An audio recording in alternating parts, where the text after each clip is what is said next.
Welcome back, everybody. This is the Storm Tyrants Guys podcast. I'm here today with my co-hosts, Nidhogg and Leo, and today we're going to be talking about the most recent set design notes that came out for the new set, Alchemical Revolution. That's great. Let's go. Finally been waiting for this. Oh, yeah. Super excited to see what Weebs has in store for this upcoming set 3. So let's go ahead and talk about it, guys. I'm excited for this. Oh, yeah. So, as an idea of what I'm thinking we should do, we'll just talk about each card one by one. The card will kind of just show up somewhere down below here as it will flash on the screen, and then you'll see the card text down below. So we'll be able to see what it does, and we'll just kind of discuss what we think.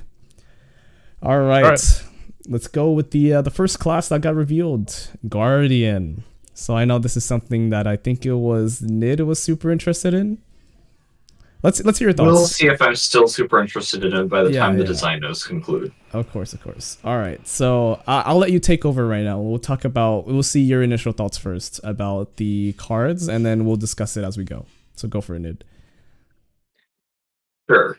Mm-hmm. So the immediate level 1, on enter, Tenoris gains taunt until the beginning of your next turn.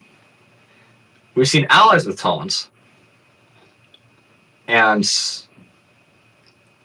a total of 3 cards with taunt. Yeah. And the only one that they really gave stats to was Bedivere. Mm-hmm. Taunt has just been really good. Agreed. I don't know if you tried to hit through a 2/5 Bedivere, but I have, and it doesn't work super well. It's rough to get through a 2/5 Bedivere. I agree. It's even just annoying to get through taunts. Mm-hmm. Yeah, Tenoris is an 025, an 020 with taunt. So, yeah. I think it's an interesting concept to make a Guardian the whole champion. It's self taunt because that means you can slap down certain cards like Lancelot, and now you're not punished for putting down Lancelot and then having a level up, because then your Lancelot's not going to just instantly die by any allies, which means that they have some cards to react to it. It's good for just making allies stick around.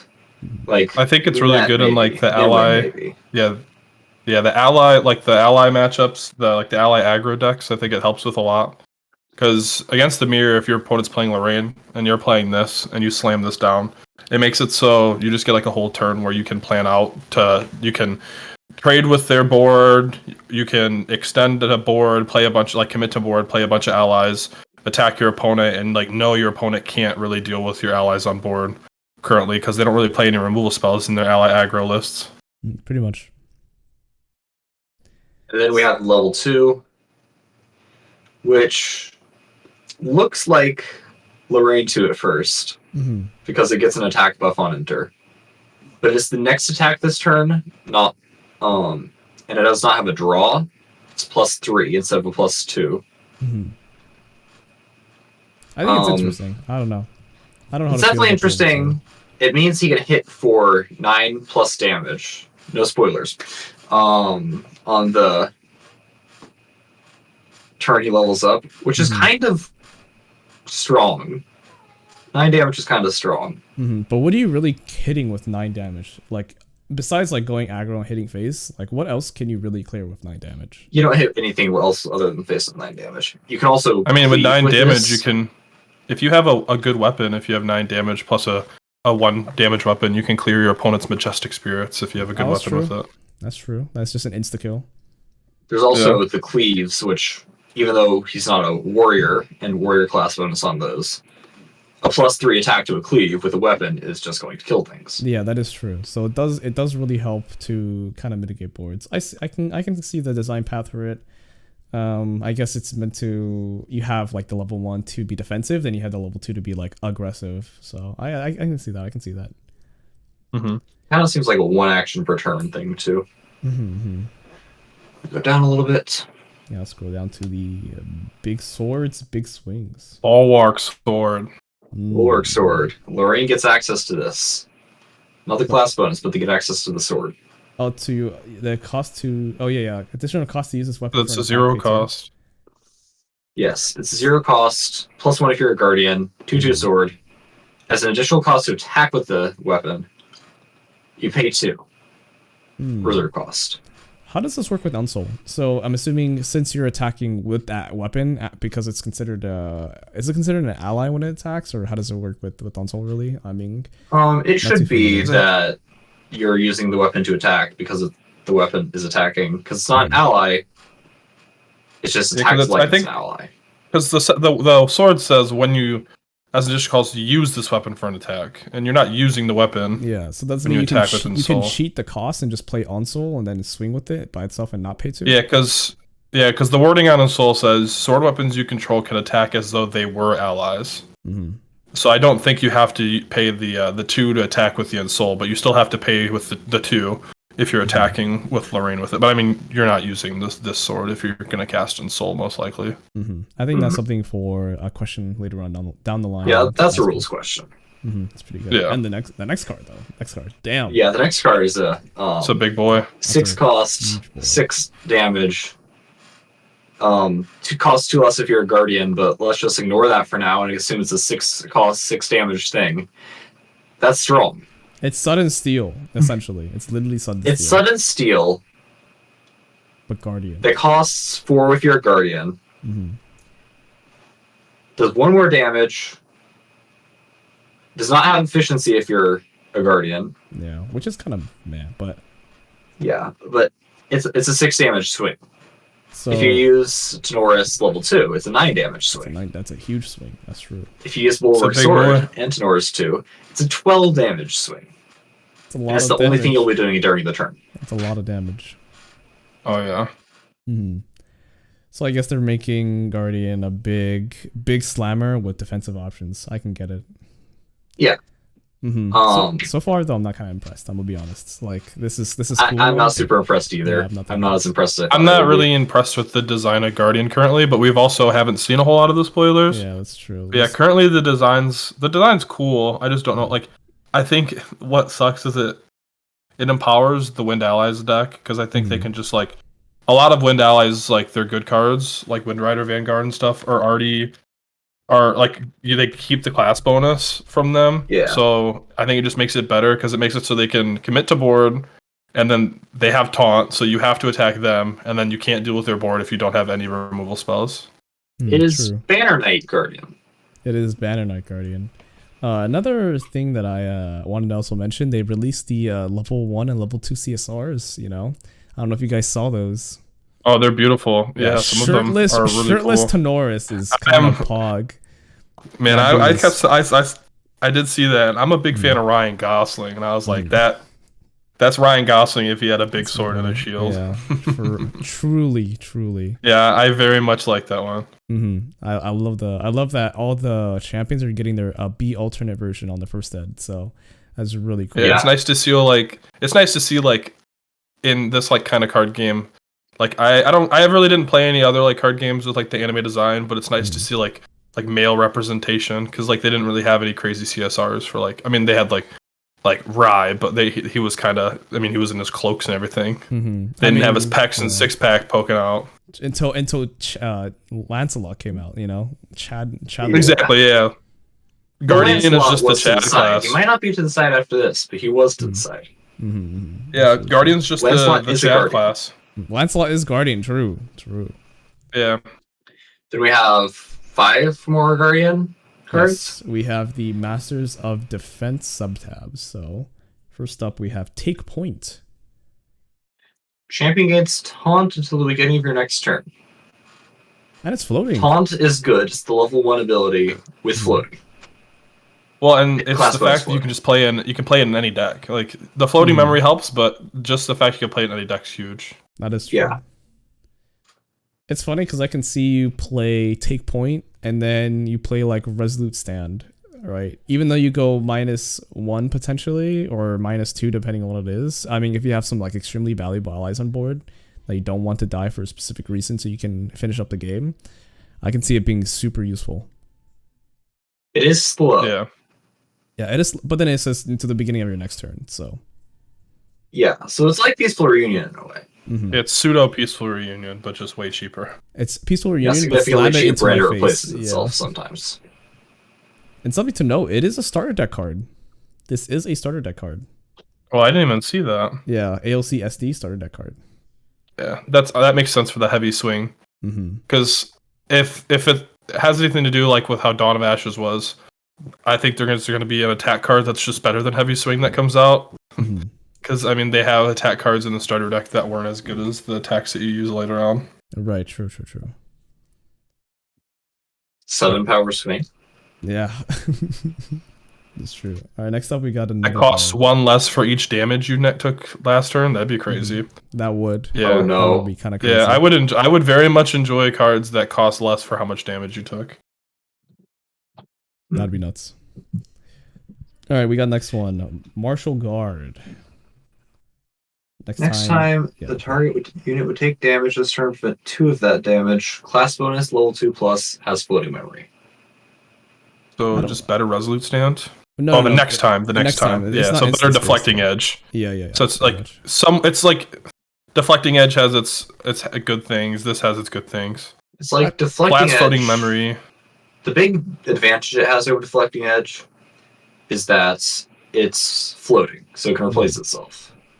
The disadvantage is that's 1 less damage, which can matter in places where people use Deflecting Edge, like Rending Flames, which doubles itself. If you can prevent before the multiplication. This You take an extra 2 from Rending Flames then? Yeah. And so Deflecting also costs 0 if you have a sword. That's true. This Floating is only a 2+. It's like, this is good. I don't know how good it will be. Yeah, it is slightly underwhelming, I will say. But the next card, though. We got a card from the allies, guys. Yeah. Mechas. We got mechas. Let's go. Big mechas. We got mechas. Automations. So we got Armored Valkyrie over here. Yeah. It's a win card, too.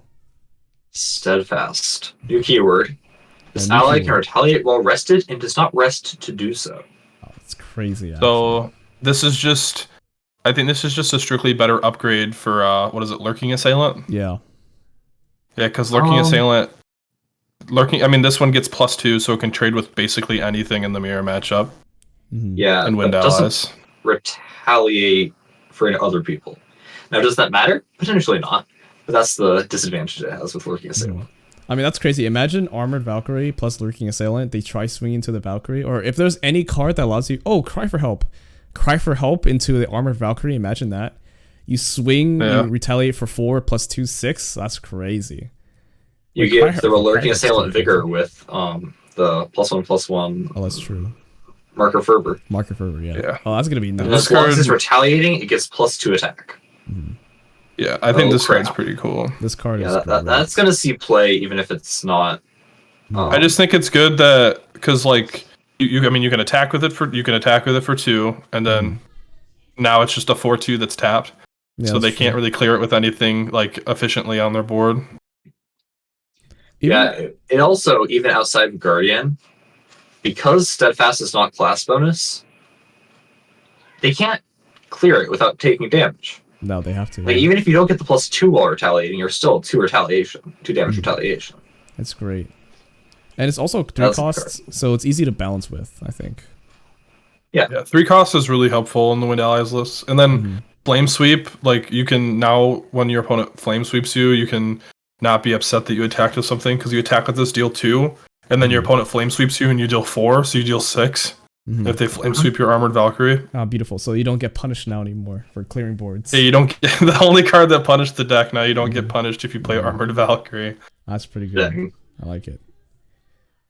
We got another new key text, actually. It's for the Imperial Recruits. 2 cost. Yes, we have Foster. The keyword that makes Sonoris canonically daddy. I said it. I did say it. It's Imperial. It's interesting. So, at the beginning of your recollection phase, if that ally that has Foster has not been dealt damage. Yeah, not been dealt damage. Yeah. Has not been dealt damage. Since the end of your previous turn, it becomes fostered. So basically, if it doesn't get hit because you went level 1 to Norris or take points, then it gets +1 attack in this case. Damn, it becomes a 2/3. 2/3. 2/3 pretty good. That's Wait, actually it's- pretty it's a value 2-cost. for a 2-cost. Yeah, It's it's a a 2-cost. 2-cost, 2/3. That's crazy to me. That's actually pretty stout. Yeah, that is a great card. And the good thing is that thing's not even class bonus too. Like imagine that. Yeah, you can That play is in anything. Insane. Yeah, that is a crazy. Yeah, you card. can play in anything. It's just definitely going to be way harder to get Foster in any deck that isn't Guardian. And it's a starter deck card Yeah. again. The next card though, this one. Yeah, This one gives me one's the. crazy. I love this card. This card's really cool. Before we move on, by the way, also, like I've been looking at each of the design ones. So this is a starter deck card, meaning that the starter deck for Tenoris is going to be Wind. So we're going to get a Wind Oh starter boy. deck. That's actually kind of crazy for Guardian. Wind just gets all the cards that have stats on them. Gets all the crazy stuff. All right, well, Recruitment Officer, yeah. 3 costs of Wind. Class bonus Foster, so this one does not get to be used for Foster outside of or Guardian. But on Foster, look at the top 5 cards of your deck, or feel a ally card from among those 5 cards. Put it into your hand. Put the rest of the cards in the bottom of your deck in any order. We've seen cards like that. And does Foster reset? I don't. Yeah, it does because Foster is at the beginning of a recollection phase. If this ally has not been done damage, it becomes Foster. Okay. So it does. So yeah, you reset. just get to do that every it checks turn. at the- Recruitment yeah. officer has not been taken out or not So been damaged. this is blissful calling, but for Guardian and pretty damn good. Yeah, this. It's not a. When I saw this card, it very much reminded. So I play a lot. I used to play a lot of competitive MTG, like Magic, and this card reminds me just like of a Magic card. This is like something that when like a humans list and Magic would see, they'd love this. Like this card being able to just look at the top 5 and being able to find like a Dream Fairy is so good. Yeah, imagine This that. this card's so crazy. It's a blissful calling that contributes to the board. It's pretty good. I like that. I mean, the last 3 cards for Guardian was pretty fire. The rest of them I was slightly unimpressed with, but now with those 3, I think actually Guardian's gonna be a sleeper. Not gonna lie. My impression of Guardian, I don't love it. It seems like the deck that's going to make 1 play per turn that's going to be strong, but like that's all it's going to do. Yeah, that means you have to play smart with it. You can't just go. It has stats, but how much else does it have? Yeah, that's true. I wonder what they're gonna do with resource management for this deck, because I see a lot of these cards going a -1, right? Like if we take a look at these cards, Take Point is -0, Martial Guard is -0 potentially, but Armored Valkyrie and Imperial Recruitment are all -1s, right? Yeah. The 2 attack cards are both -1, or not. The 1 attack card's a -1. Yeah, and Recruitment Officers like.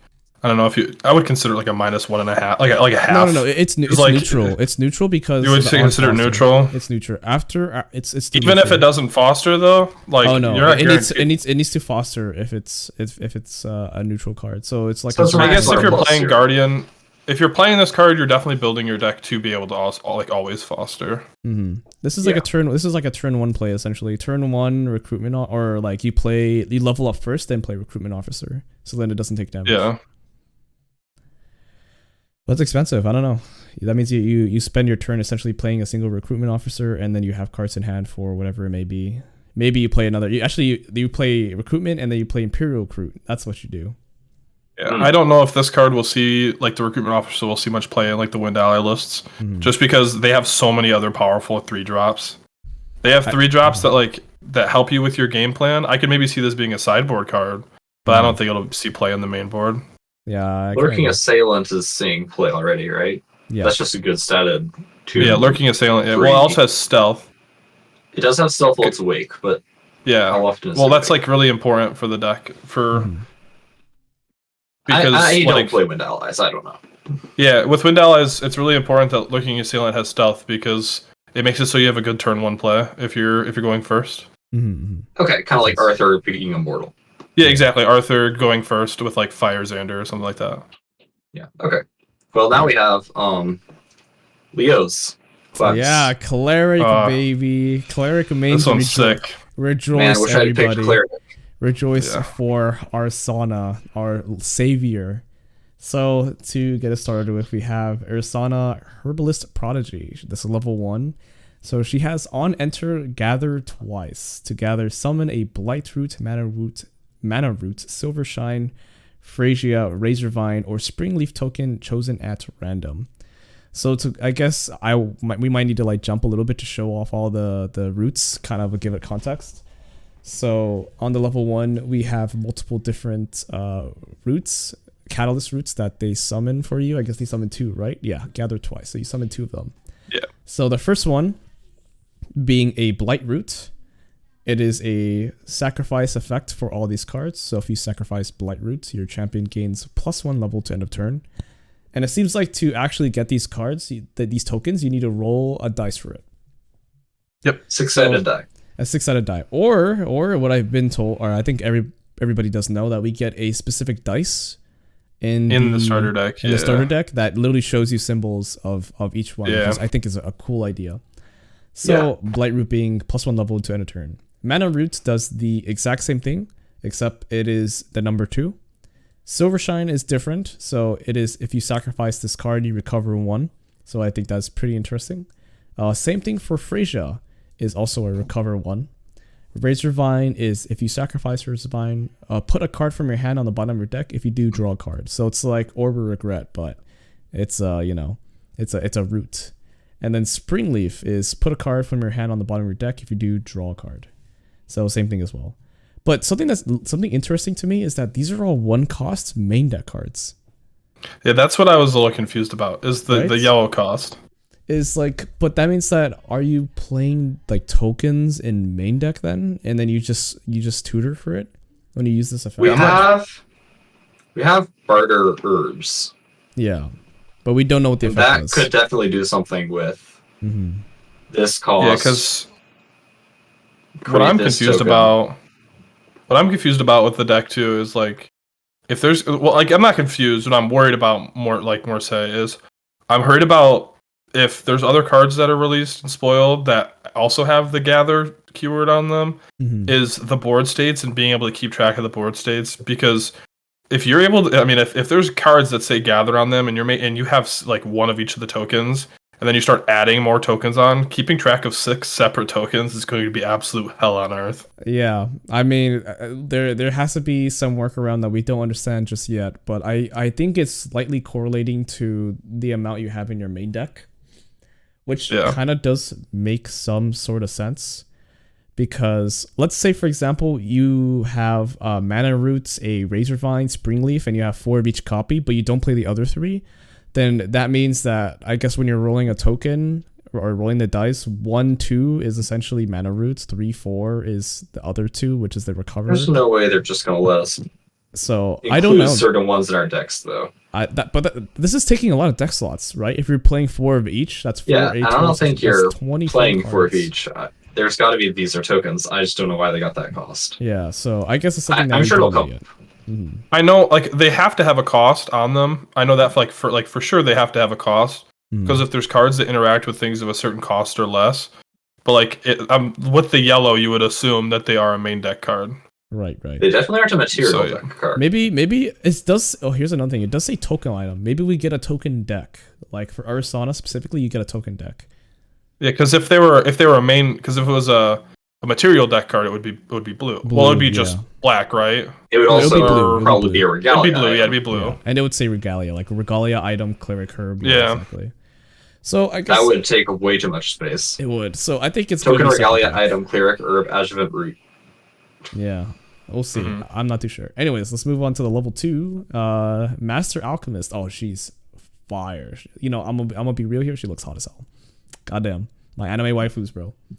So on enter, she gathers twice. So she does the same thing as her level 1 effect, but she also gets an inherited effect. At the beginning of your end phase, you may sacrifice 2 herbs with the same name, and if you do, you draw a card. So meaning that, let's say, for example, you get 2 mana roots and you don't need 2 mana roots, you can get rid of both and draw a card. I think that's pretty cool. It's part of advantage. Yeah, so essentially, level 1, level 2, she gathers 4 herbs total. And then technically, if you have a match, you can draw 2 if you really want to get rid of your herbs or something. So, very interesting. We'll have to see what they do. But the next section, though, potions. We got potions, too. which is really these cool. are interesting. These potions are really and then fermented potions. Yeah, exactly. So first being the potion of healing. Brew 2 herbs. So I'm assuming you just get rid of 2 herbs, and then so you got to sacrifice 2 of the herbs for the costs, but you also can pay the reserve cost too. It seems like. Yeah. So this looks like it's gonna be a main deck card. So potion healing is gonna be a main deck card. It seems like. Yeah. So if you don't want to pay 3, if you have herbs on board, just sacrifice 2. That's pretty cool. And then if you can also just play it, you can just play it in a normal. Yeah, exactly. like in your normal decks, like your non-cleric decks, which is like pretty cool. Or you can sacrifice 2 herbs that recover 1 and then recover 5 instead. True. Oh wait, so when you're sacrificing these, is it that you're paying the cost too? For example, like Razorvine says, if you sacrifice Razorvine, you put a card, or does it? No, I think No. I think when you sacrifice them for potions, you're paying the cost of potions. Yeah, okay. To use the ability on the token, you'd have to sacrifice it separately. Right. I see that here. So here's another interesting thing though too. Are we able to play these potions at fast speed? Because there's no indication of playing them on the slow or fast. They're an item. I'm assuming very similar to like Ride a Realm, which is an item. We have to play them at slow speed. So yeah, we can't I'm assuming so. We just can't brew at fast speed. There's no way they're letting you recover 5 at fast speed. Yeah, that is pretty crazy, honestly. So, all right, let's move to the next potion, which is Essence of Blizzard. Brew 1 adjuvant and 1 catalyst. Adjuvant meaning, like, for example, Spring Leaf, Mana Root, and Freesia are all adjuvant flowers, and then the catalysts are the other 3, which is pretty cool. So that's the brew for it. And then sacrificing this card. This is crazy. Deal 1 damage to target unit. If that unit is rested, deal 1 plus level damage to it instead. Until end of turn, allies enter the field rested. Bro, when I saw this card, Mana Weaver Rye, Water Rye, Battery Acid Rye, dude, this is stonks for it. Oh boy. Like actual stonks, imagine. This thing does a ton of damage. Like, I can imagine playing Essence of Blizzard, right? And then it deals 4. So you're level 3 plus 1, 4. And then you can play like, I don't know. Like Freezing Hail. Like Freezing Hail. So you can insta-rest the champion, right? So for example, if it's like Tanoris, right? Tanoris is about to go off. You're thinking, oh, he's gonna go level 2 and hit me for a shit ton. You just play Essence of Blizzard and then it rests it, and then you can play like Freezing Hail so it doesn't wake up. Yeah. Or you just make it so that he's rested and he can't taunt anymore. Oh, that too. Yeah, that's true. Units can only taunt if they're awake. Yeah, that's true. So that means that this could be used as like early game as well, which is pretty cool. So it looks like it has like a really good tempo. Attack the turn he goes to level 1. Mm-hmm. Oh, but actually, allies enter field rested, so that means that you have to like slam your allies down first, then play this card. It seems like. Yeah. But it does seem like the card is gonna be at fast speed, I think. Because it doesn't say like, oh, activate this as slow, so most likely you can activate this anytime. Effects activate at fast speed unless specified. Yeah, so it seems like both the Recover 5 and the Essence is at fast speed, so you can play it anytime. Yeah, so underneath it says they can be sacrificed for their effect anytime. Mm-hmm. Okay. That was cool. Alright, and then we have some other cards, which are some Cleric spells. We have Potion Infusion, Frostbite. So it says, rest target potion. If you do, it gains on sacrifice, rest target unit. The next time that unit will take damage from a water element source this turn, it takes that much damage plus 4 instead until end of turn. So the we were just talking about how crazy this is a 1 cost too. So imagine Fireball plus 4. It is crazy. That means you can play Essence of Blizzard. You can put the Frostbite on the Essence of Blizzard. It'll do what? So if you're level 3, so it does 4 plus 1, 9 damage with just a cost of like what, 1 and 2 herbs. That is kind of nuts. It's kind of nuts in my eyes. Yeah, that's really good. Yeah, so it seems like she's going to be very interesting to manage. And then next being the Wild Growth Elixir. Brewing 2 herbs. And then at the beginning of your recollection phase, put an age counter on Wild Growth Elixir. So there's a new type of counter, which is age counters. Great. And then we can sacrifice this card, put X buff counters on target ally, where X is the amount of H counters on Wild Growth Elixir. Damn. That'll be cool. Yeah, I like that one a lot. Mm-hmm. It means you can kind of burst like an ally to like a shit ton of HP. I'm just gonna sit here for a moment. I'm not too threatening. Mm-hmm. Meanwhile, you're looking at Wild Growth Elixir ticking up. That is a ticking time bomb for sure. Like that, I can see this like on an ASEN. Imagine like putting this on an ASEN. Like actually. Like you're playing like some ally tempo Arizona Cleric deck, right? You bounce like a squirrel or something. Play this thing, and this elixir's been ticking for like 5 turns. They're trying to kill something, like they're trying to kill your ASEN. Guess what? Here's an elixir. I retaliate for 8 damage there, Yeah, it just sits there too. I've fought 8-9 since you can ASEN protectors before. It's not fun. Yeah, it's not. It's hard to get rid of. Since you can activate a fast speed too, like even your little woodland squirrels that are 1/1s, if you attack and your opponent doesn't have any answers, you can just instant speed make it a big giant squirrel. Yeah, or also on the defense too, if you have a big interceptor. It is something that your opponent now will have to like keep in mind, like being very aware of this card. That means that you're gonna try to force your opponent to get this card out. But then people will probably be like, I'm gonna hold this card and see what's fuck around and find out. Essentially, this is gonna happen with this card, which is really funny. All right, let's go ahead and move on a little bit more. So potions, what do you think is about potions so far, though, guys? I think they're really interesting and complex. I think, I don't think the cleric class is going to be like solved very soon. I think it's going to take a while to be able to build it, just because how complex everything is. And if your tokens are main deck, the numbers are going to be so weird. So it's going to be like so hard to build a deck that's like really efficient. I agree with that. I hope they make like a separate deck for tokens specifically. I don't know if they said it anywhere or mentioned it anywhere, but still.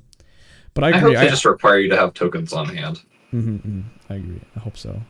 I think I do agree with Eli. I think that this deck is going to be like one of the worst decks on launch, and it's going to take like a month or 2 for this thing to like really pop off. And then once it's like solved, people will be like, "Wow, this is a crazy deck." Yeah. I'm going to be one of the people on the front line solving it. Yeah, me and you too. Oh, yeah. I believe. All right, so next we got a couple more cards. Memory manipulation cards. We have Regalia item, Scale of Souls, which is a balance class bonus card. At the beginning of your recollection phase, if the amount of cards in your hand and memory are equal, recover 2, which is crazy. That is like a really good recovery item, I think. And it's a 0 cost too. And then you can pay 2, return a card from your memory to your hand, which also helps so much more with balancing. And that's actually kind of funny. That's not random. It's not. And you choose. Yeah, that's exactly. You choose, which is insane. Yeah, that's super good. If Reckless was still in a format, you could put down your Reckless and then get this Reckless back, and then Reckless. Oh, that's true. Why'd you have to? Oh my god, man! Why'd you have to hit me with that? Why'd you have to remind me that Reckless is banned? Imagine, what if you Grail and you put Scale of Souls down, right? And then right before you play the Reckless, you play the Scale of Souls, right? And then you put your 2 down tap. You look at your whole hand, be like, okay, this is the Reckless that I need to keep. So I already paid 2, but I put an additional card down. Bam, that's insane. And it'd just be funny. Reckless is banned. It'd be funny if your opponent Gawains you and looks at your hand, and then you go, no, I have nothing you have to worry about, and then you go, oh, by the way, oh no, they look at my memory. It's not hand. I guess you can just bounce something from your memory to your hand from exactly. Gawain. Yeah. So if they try to Gawain and hit on champion attack, you'd be okay before resolution because you have to. It's a response to the effect first. You just tap it and see what's important first. Be like, okay, this card's important. These are. Imagine this: you have 4 floating down, or you have 2 1 important card and 1 floating. You have 2 more floating in hand. You tap, put down 2 more floating, take back the important card, and be like, okay, good luck. They reveal 4 floating.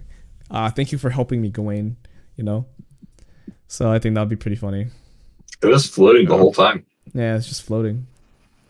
So I think Scale Souls is a really cool card. I don't think even Cleric specifically is going to use it. I think a lot of classes will use this card because this is an insane card.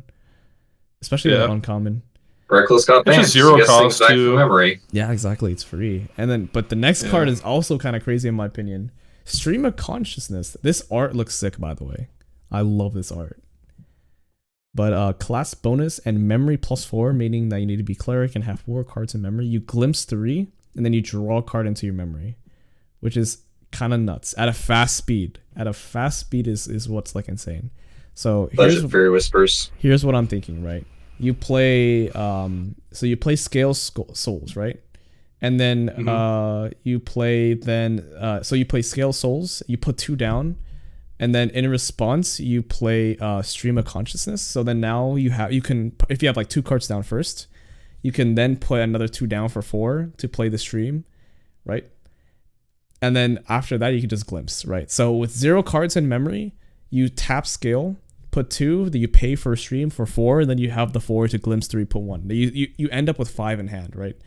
So you essentially you went what +1 on this card, which is crazy.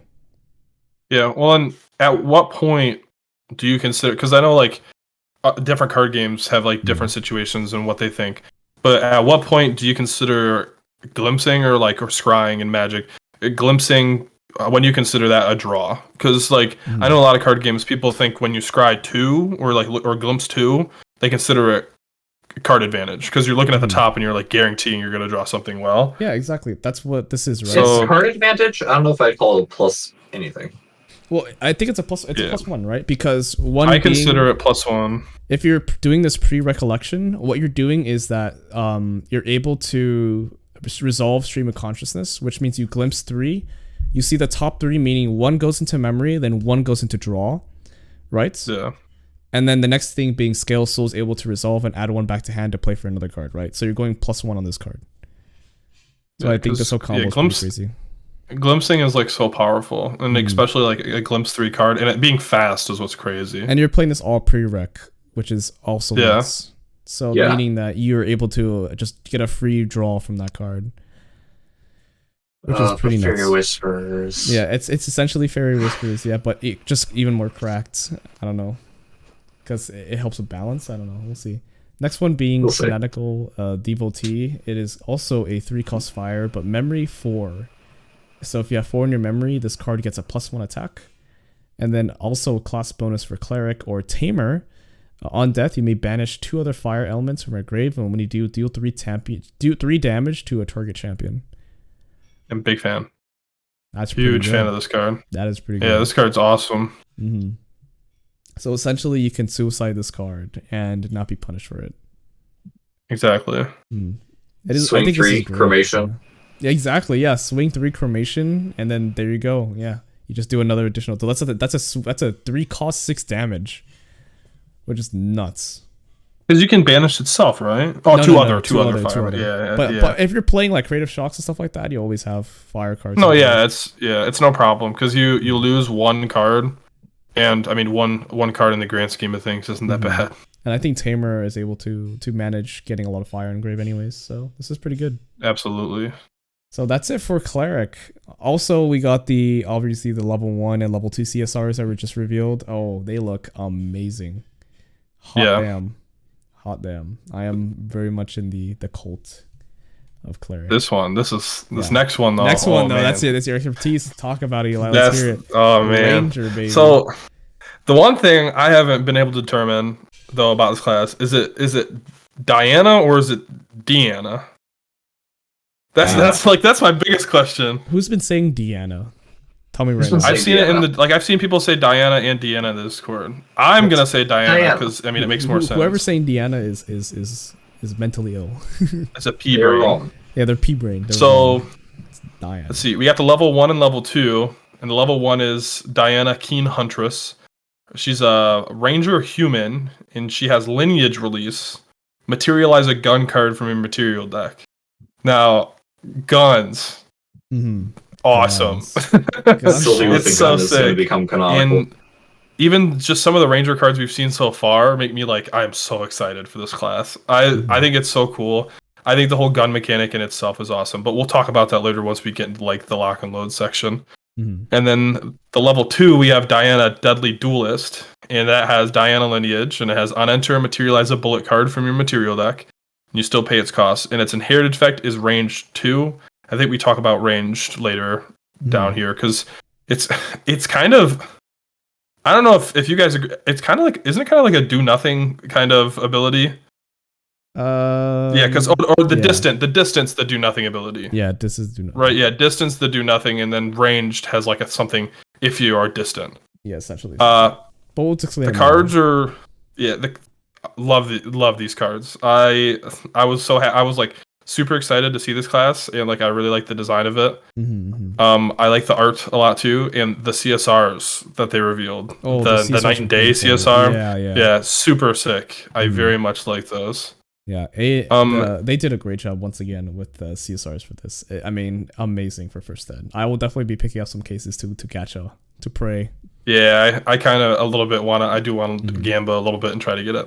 I feel that. So it was talking about the bullets and the bullet and the gun. So those are material deck cards. The first one we have is a 0 cost. It's Seeker's Rifle. It's class bonus True Sight, which, as we know, that's really strong in this game.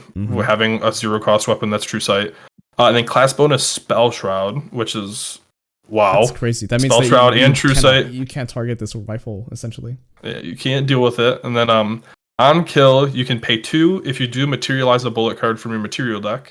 And talking about bullets, we have our first bullet, the 0 cost plated bullet, which is also a regalia item in your material deck. And it has renewable, which is if this card would be banished from the field or an intent, put it into its owner's material deck instead. And you can tap it to load a plated bullet into target unloaded gun weapon you control. And as a weapon is used for an attack, all of its loaded cards are put into attacker's intent.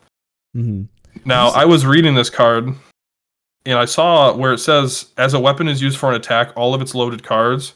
You would assume, because from what I've seen, most of the bullets say you would load it into an unloaded gun. I'm thinking they're going to come out with a card or spoil a card soon that says load all your bullets into a gun. I really hope there's something cool. Crazy. Yeah, you went bullet Ranger on bullet Onso essentially. Yeah, instead of swords, just one gun with a million bullets around it. That's exactly, crazy. And that's how you like one shot people. Okay, I'm hoping that's what it is because I really like combo, and it seems like it'd be like a combo, like Miracle Rogue Hearthstone style deck. Yeah. But the thing is, they're definitely going to come up with something that allows you to load multiple things. Potentially, yeah. But I think the Regalia Seeker's Rifle is crazy because it's so good. Has permanent spell shroud, does it not? Right, because class bonus spell shroud. Yeah, class bonus. Yeah. So it's permanent spell shroud. So meaning that they can't target it with Zephyr, they can't target it with like a Fracturize, they can't do any of that. So this thing is on there. The only way to really get rid of it is Verucan Acolyte. Yeah, that is which is a very good way to get rid of it. Well, like what's so good too is it's kind of like Sword of Seeking, where you can go to level 1 Diana, and then you play Floating Memory, go directly to level 2, and then you lineage release, and then you lineage release and grab your Seeker's Rifle, and you get it for free. You don't have to waste a materialization step to get it. Yeah, it is pretty nuts. But you do lose out on being able to de-level with this deck. So de-leveling is going to be a no-no. Yeah, which is a little spooky. All right, and then we have two allies, and then one action. We have Imperial Rifleman. It's a 3-cost Ranger Human. And it has range 2, and as long as this unit is distant, its attacks gets +2. And then its class bonus is on enter, Imperial Rifleman becomes distant. It's that like do nothing effect we were talking about. But its units stay distant until the end of their controller's turn, and apply this effect only if your champion's class matches this card's class. That's the class bonus reminder text. Range is. I like this card. Yeah, I mean it's a 3-cost 3/2, which is that's a lot. That's on big damage. Only. Yeah. It's if there's a card that makes something distant, that's pretty good. And then the next one we have Airship Engineer. It's a fire 2-cost ally, Ranger Human, and has class bonus range 2, same as Imperial Rifleman, but this one has class bonus. As long as this unit is distant, it attacks gets +2. And then on enter, if you control a distant unit, draw a card in your memory. That second part's pretty good. It is. Yeah, drawing cards is very good in this game. It's very strong. But it's just another tax pool. It's just another. This one's even better than Imperial Rifleman because this one's a 2-cost 3/2 that also draws you a card. Yeah, that's actually insane. Yeah, it replaces itself. Yeah. And then the next card is 1-cost norm card action. It's a ranger skill reaction. Prevent the next 2 damage that would be dealt to target unit this turn, and if that unit is a ranger, it becomes distant. Which this is crazy for Airship Engineer, because that means that you can play this on enter, respond with evasive maneuvers, and it itself becomes distant. Yeah. Well, it's even good if your opponent like Diana, who is the ranger unit. Oh, that's true. You can do this on Diana. Oh my god, yeah, you can do this on Diana. Yeah. It's cool too because you can. I mean, if your opponent tries to like kill, say like your Airship Engineer, your Imperial Rifleman, and it's like awake, you can evasive maneuvers it, prevent it from 2 damage so it doesn't die, and then you get to retaliate and deal 2 more damage. Yeah, because of range 2. Mm-hmm. It's super good. Damn. Yeah, no, but that Airship Engineer, I looked at the cards a little bit, but I didn't realize it's only 2 cost. That's crazy. A 2-cost 3/2 that draws a card is wild. It is very wild. Wait, I just realized I want to take a look real quickly. It seems like that here are the types, right? It seems like Tenoris, the Guardian's wind, Arisana's water, and it seems like Diana's fire. Yeah, I'd assume so. Yeah, because yeah. Let's see. The next cards we have is fast reload. So we have rapid reload. It's a wind card, 3 cost. It's an action ranger skill. It has efficiency, class bonus efficiency, and it's just materialize a bullet card from your material deck, which as we can see gets pretty good. We don't want to waste a turn to materialize bullets if we can. And then next we have supply drone, which is a 3 cost norm ally ranger automaton. Class bonus at the beginning of your recollection phase, materialize a bullet card with memory cost 0 from your material deck. This so thing more is nuts, bro. This card is a 3 cost 0/4. That's very hard to deal with. You need to kill. But yeah, just materializing bullets.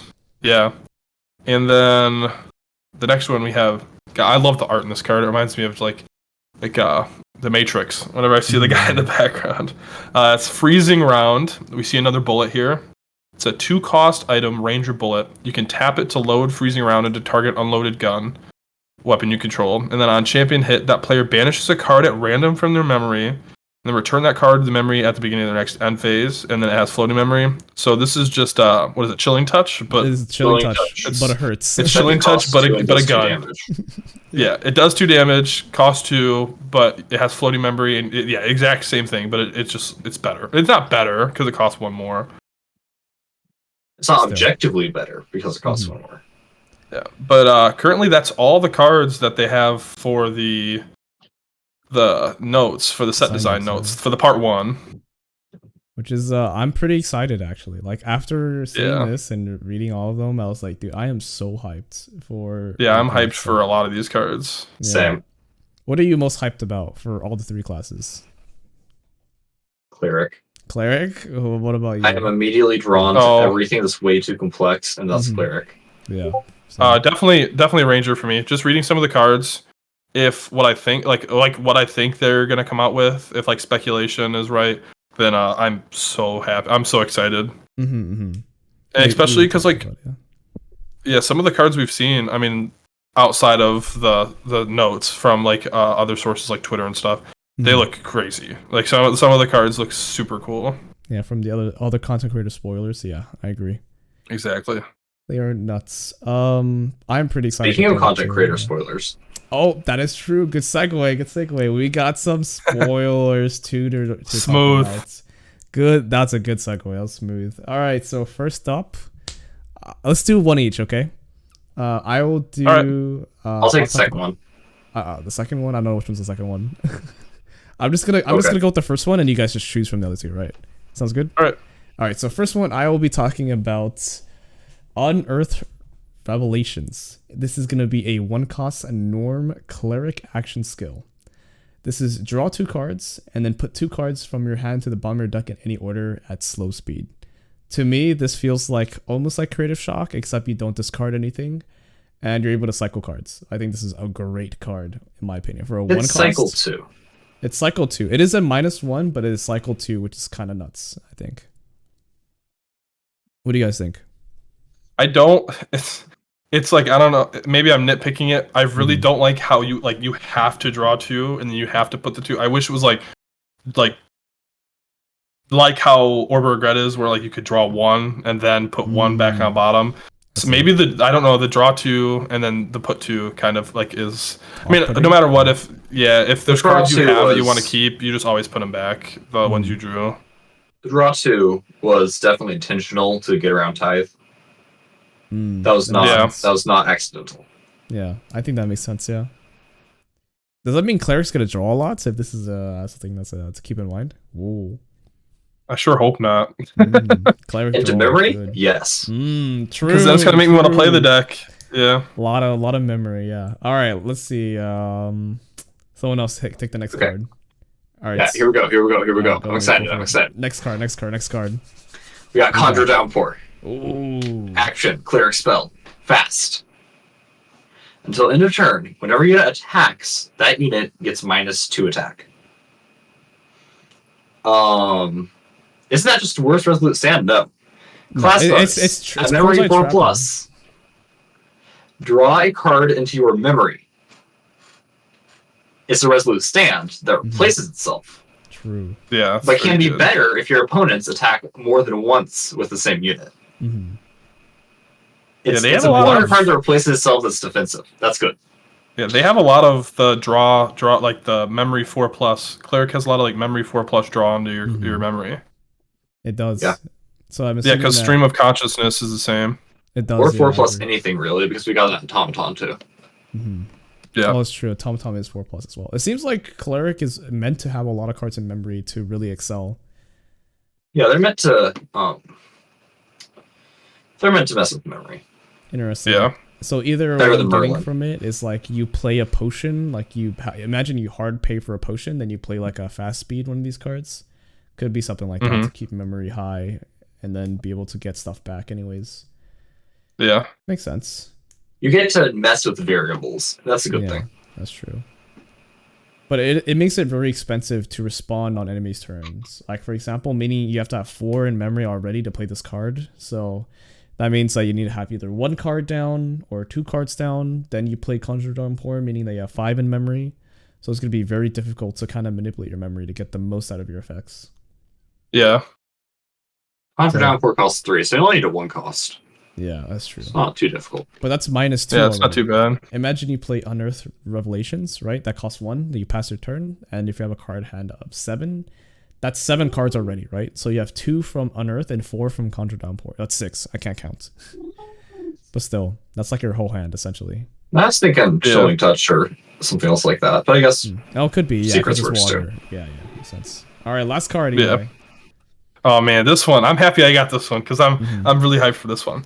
So here we have Perfect Repulsion. It's a 2-cost water action, and it's a Cleric spell reaction. It's a fast. And it says, the next time target unit you control would take exactly X damage this turn. Prevent that damage where X is the amount of cards in your memory. Draw a card if damage was prevented this way. And then in parentheses, reminder text, it says, X is calculated only as this card resolves. So it means you can draw cards afterwards, you can do things afterwards, interact with your memory afterwards.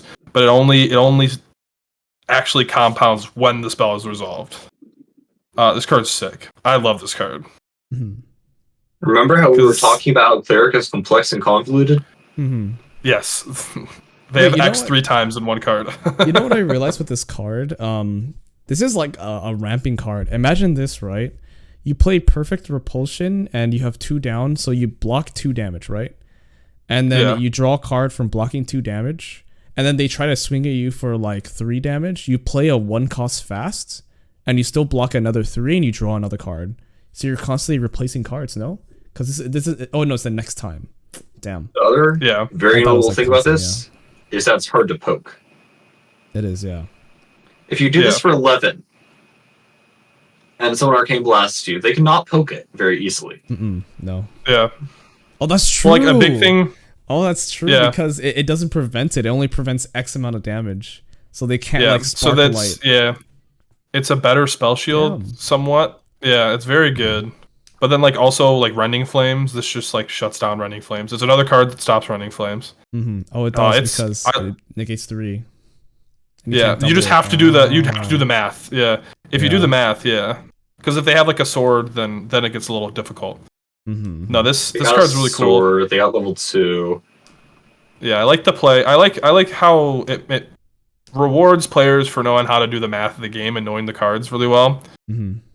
But it's like also one of those cards that if a player's playing it, like you can get around it if you play smartly, like play smart, and you give something like more damage, or you give yourself more attack. True, I like this card a lot. I was very happy. This. Go for it. You're good. Yeah. You can also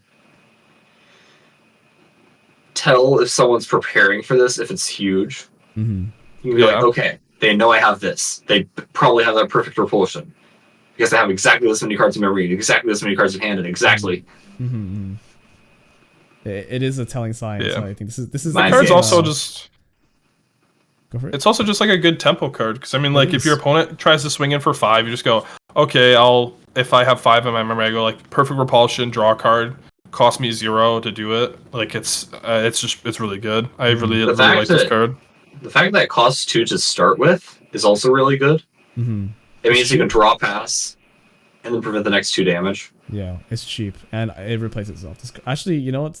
At first, I was kind of iffy on this card, but like now that like we're discussing it, this card is actually really good. There's so many cases. Yeah, in my opinion, it's crazy. In my opinion, out of all the spoilers we got, I think this one's the strongest one we got. Mm-hmm.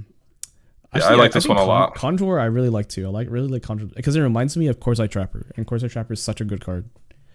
Yeah. Or Unearthed Revelations. Yeah, that one's okay. I think now we're discussing the draw 2, put 2. Still, these are really cool cards. And I'm really glad that Weeps of the Shore allowed us to spoil these cards for you guys. Yeah, big shout out to them for that. Yes. Thank ALC, it seems like it's going to be fire. Well, I think that's all the time we got for today. And I'm glad we were able to talk about these spoilers. Man. Oh, yeah. ALC is going to be fun. All right. Thank you, everybody, for watching. And we'll see you on the next episode. Bye-bye, everybody. Bye-bye. See you later. Bye. Bye.